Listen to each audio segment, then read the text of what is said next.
So, hello, Agustin Alejos from Spain, Vigo.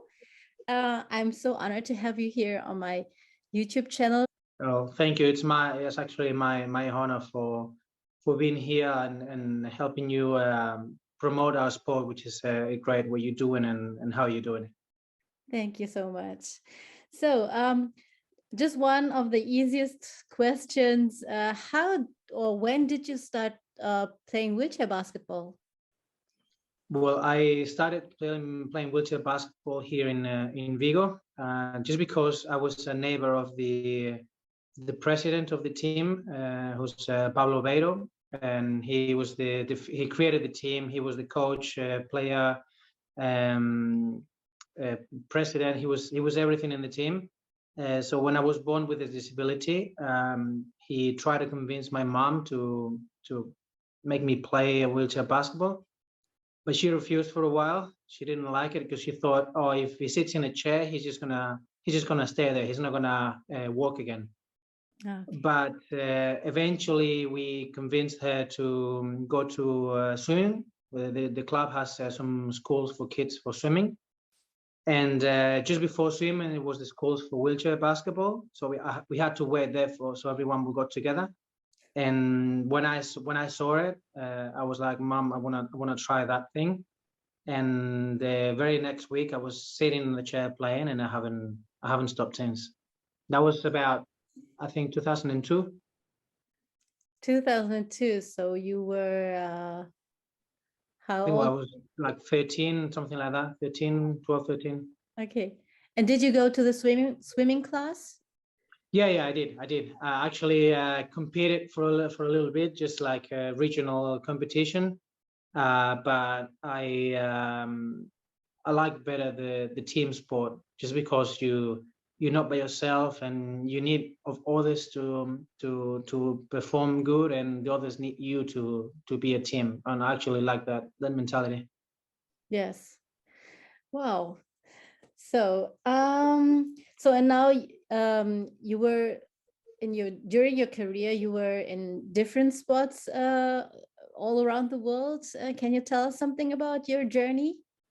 Yeah, well, as I said, I started here at the schools. Then I went to the first team.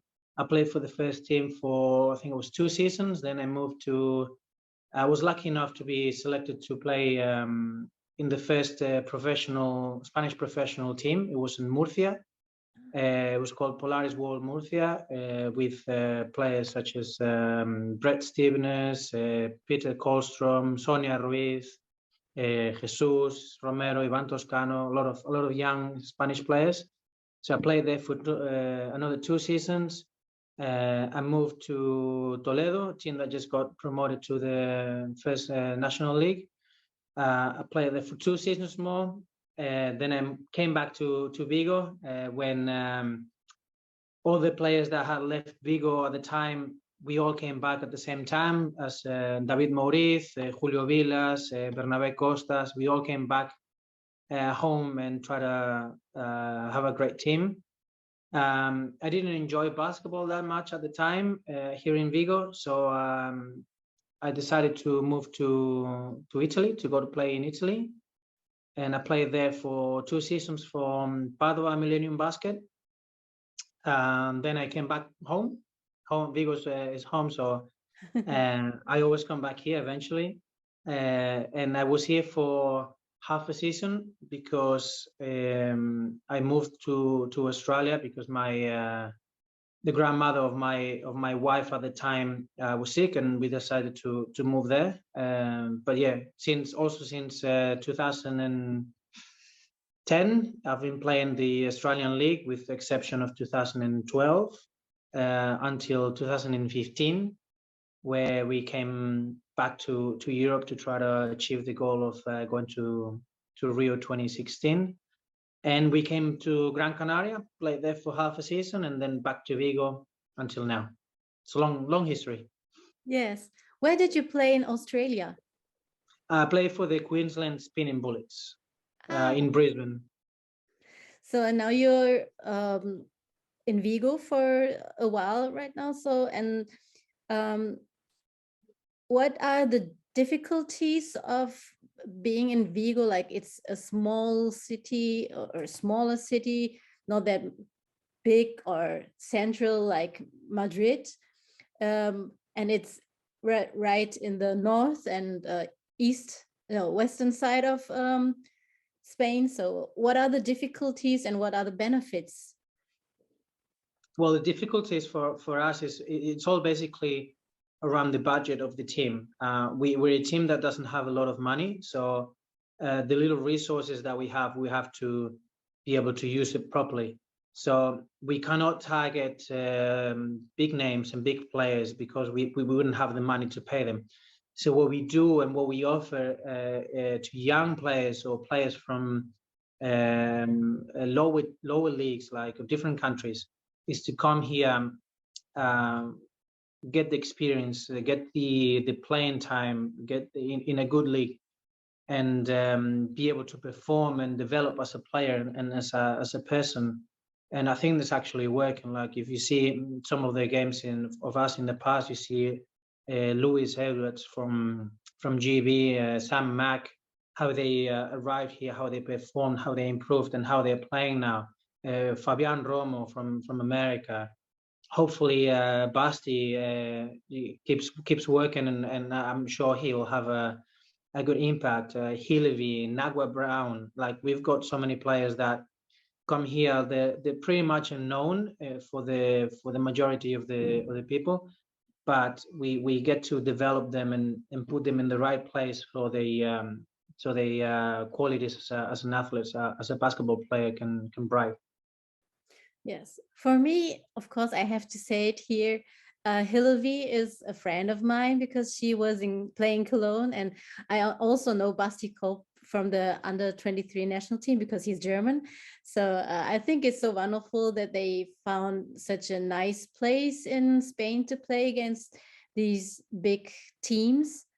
Um, what is the mindset of your team playing against these big teams? Like this weekend, you will start your Spanish league playing against Albacete. So how do you prepare for it? Well, our goal is always to try to compete every single game. So it's not the first time that we face one of these big teams like Union, Albacete, Bilbao, and we actually get to beat them.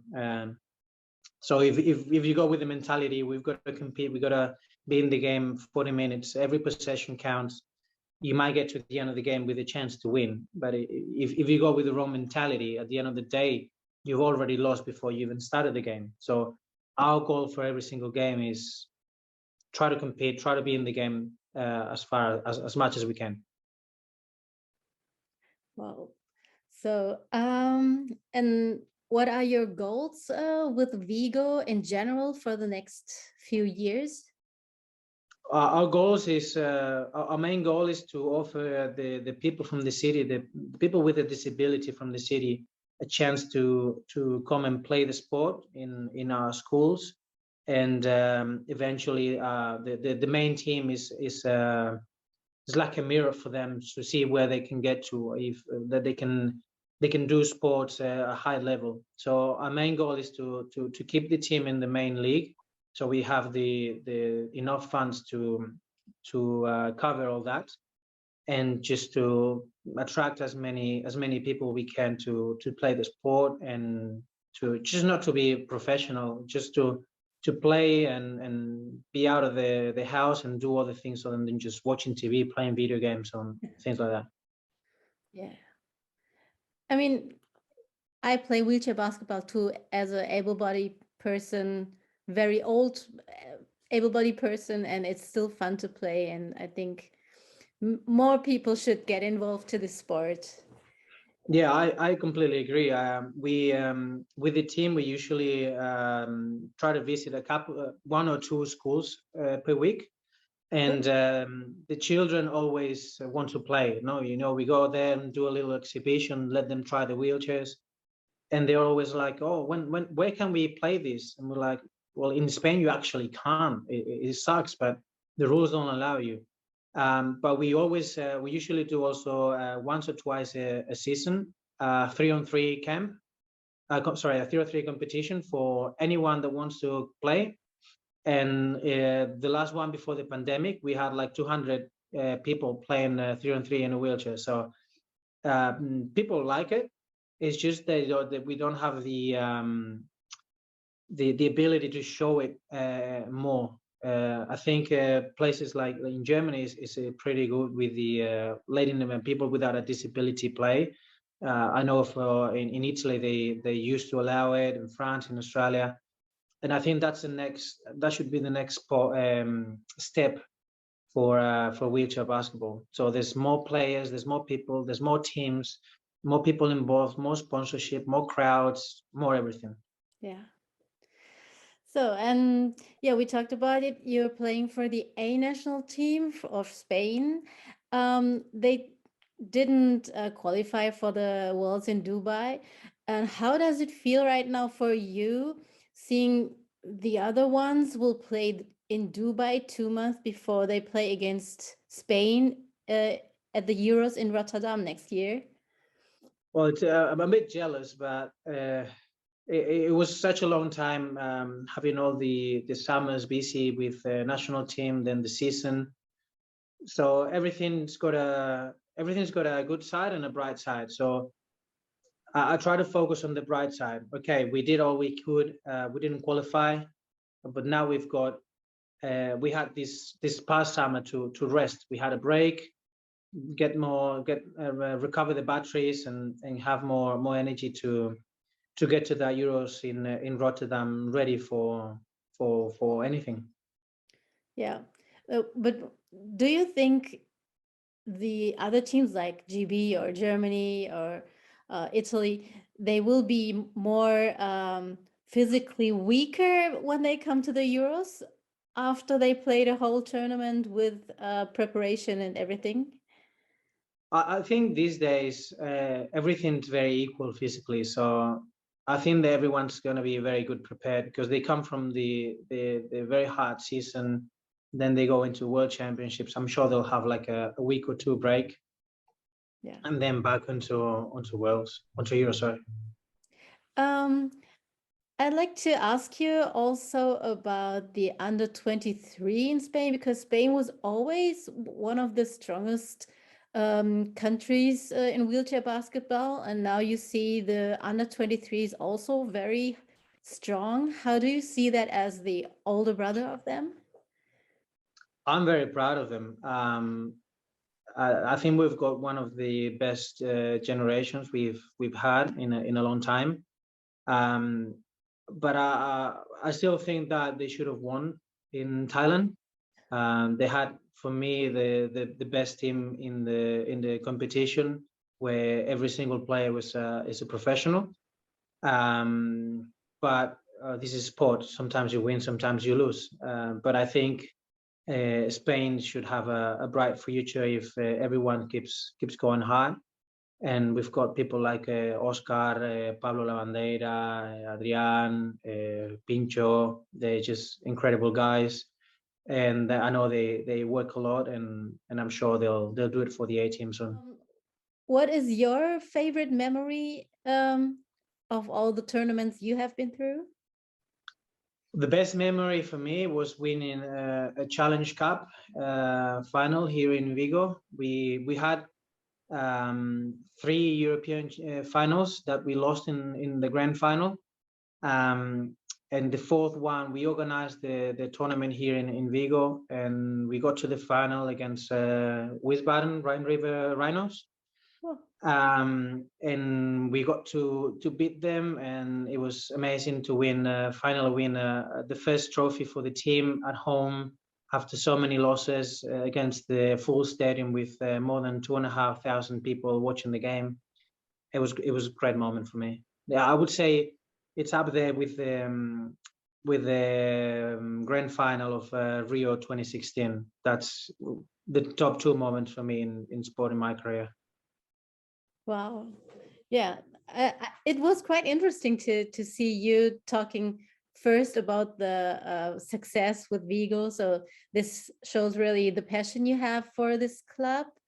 Do you have something what you wanted tell us about your home team, Vigo?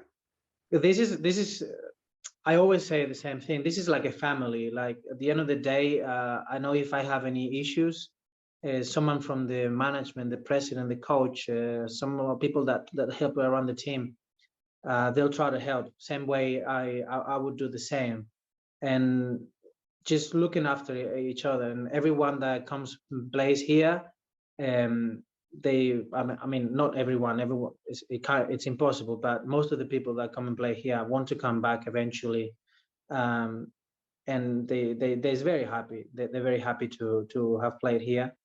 And it's, I know, for me, the team has given me everything. I don't know what I would have done if I wasn't playing basketball. So I left and I came back, and I left and I came back so many times, and the doors were always open with happy face to be for me to be here. So anything I can give back to them, I don't mind. Like I know I could be playing somewhere else, keep playing in different countries, but I think it's time for me to give something back to the team and help them as much as I can, with my abilities. Yeah, that's great. I think national team players in smaller clubs are really important for the club, anyways. And this familiar atmosphere is maybe one of the essence how to keep our sport running. So it's nice Yeah. to hear that from you, that your club has this good relationship. Yeah, as I said, we don't have money to offer players. We don't have a lot of money. So what we do is we just try to treat them as good as we can, make them feel at home. Whatever they need, we're here to help, and that's basically what I try to do whenever I can. Um, who is your favorite 4-5 player in the world? Well, it's easy. I know everyone says the same ones. Obviously, Patrick Anderson. I think there's no one better than him, and there's no one who's ever going to be ever better than him. And who else would you also shout out to besides I Patrick mean, Anderson? right now or in history, like, because history you got Justin Everson, Troy Sachs. There's a lot of 4-5s that were very, very dominant. So, okay, then I ask you, with who did you most enjoy to play on a side? So, you as a center and Uh, do you mean like playing against or playing in my team? both. Both. Well, playing in my team, I enjoyed playing with Abdi Jama, because for my kind of game, he helped me a lot, create the space for me to get in the key and have less defense. But yeah, there's so many players around the world that I would love to play with. There's just so many good players these days that it's just anyone can be great to play with. Yeah. So, every season has a lot of exciting moments, especially if there are new players in the league to play against with. Yeah, every season is a new history, it's a new chapter, and um, I'm looking forward to start playing with these guys to see how we gel together, to get everyone in the right spots, and try to compete against the best, which is what everyone wants. And if we can get a win here and there against those teams, it'll be amazing. But we know a place in the league, and we know we've got to fight for to not get relegated. We know that's our main goal. And then anything that comes after that, if we can qualify for King's Cup, that would be great. So, do you have something what you want to just drop on my YouTube channel? No, basically just obviously thank you for thinking about me to make the interview, and like all the work that you do on social media and on YouTube. Like I don't even need to watch some games. I just watch your Instagram histories and just go through the plays. It's amazing. So really, really thank you for everything you do, all the interviews and everything. That's really amazing. Thank you so much. I'm really excited to have this interview with you because when I go on YouTube and search after players and interviews, there are not many in English of some players, like Turkish players or Italian players or Spanish players are not having that much English interviews. But I think it's possible. So I'm really honored to have one with you because I think maybe, is it your first English interview in the last couple of years? Maybe you have Yeah, a few in Australia, I don't know. yeah, I had interviews in English and Spanish and Italian, so I don't really mind the language, but every single one is different. So Yeah. I know it's difficult to find English interviews of non-speaking people, but I think it's because the main coverage come from their own countries. But as I said, that's why it's good to have people like you that not just focus on Germany and German players, that you help with people from all over the world and help them all get together. Thank you so much for your words. So, um, yes, then I want to say thank you so much. And I hope to meet you somewhere again, maybe next year in Rotterdam, because I will work there. Awesome. Yes, but maybe a little bit earlier at some tournaments if possible, even I if it's hope so. Spanish or league wise.